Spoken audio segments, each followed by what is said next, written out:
ത്വക്ക് രോഗങ്ങളായ കരപ്പൻ മുതൽ psoriasis എന്നിവയിലേതെങ്കിലും അസുഖത്താൽ ബുദ്ധിമുട്ടുന്നവരാണോ നിങ്ങളെങ്കിൽ doctor Smitha രഘുനന്ദനന്റെ നേതൃത്വത്തിലുള്ള വിദഗ്ധ ഡോക്ടർമാരുടെ സേവനം മിംസ് ഹോമിയോ ക്ലിനിക് വടക്കാഞ്ചേരി ബ്രാഞ്ചിൽ ലഭ്യമാണ്. Skin and allergy homeopathic super speciality clinic, Chalippadam road, Vadakkanchery. Phone 8137973856.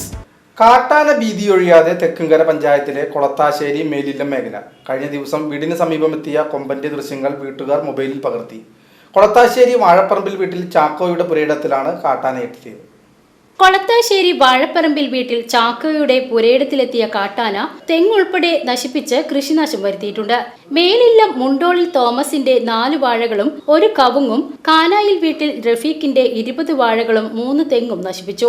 മേഖലയിൽ കാട്ടാന ശല്യം വ്യാപകമാകുമ്പോഴും പ്രതിരോധ പ്രവർത്തനങ്ങൾ അകലെയാണ്. കുതിരാൻ വഴി മേഖലയിലേക്ക് 17ഓളം കാട്ടാനകൾ കടന്നിട്ടുണ്ടെന്നാണ് വനംവകുപ്പിന്റെ വിലയിരുത്തൽ.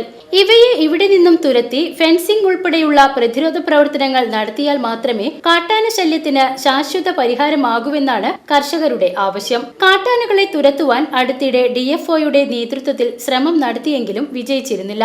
കാട്ടാന ഉൾപ്പെടെയുള്ള വന്യജീവികൾ കാടിറങ്ങി വ്യാപകമായി കൃഷിനാശം വരുത്തുന്നത് മേഖലയിലെ കൃഷിയെ ആശ്രയിച്ച് ജീവിക്കുന്ന ഒട്ടനവധി കർഷകരെ പ്രതിസന്ധിയിലാക്കിയിരിക്കുകയാണ്. കാട്ടാന ഇറങ്ങിയതായി കർഷകർ വിവരമറിയിക്കുമ്പോൾ വനപാലകരെത്തി പടക്കം പൊട്ടിച്ച് ആനകളെ തുരത്തുന്നതാണ് നിലവിലെ ഏക പ്രതിരോധ മാർഗം. വനപാലകർക്ക് ആവശ്യമായ അടിസ്ഥാന സൗകര്യങ്ങൾ ഇല്ല എന്നതും ഇത്തരം പ്രവർത്തനങ്ങൾക്ക് തിരിച്ചടിയാകുന്നുണ്ട്. BCV news, Thekkumkara.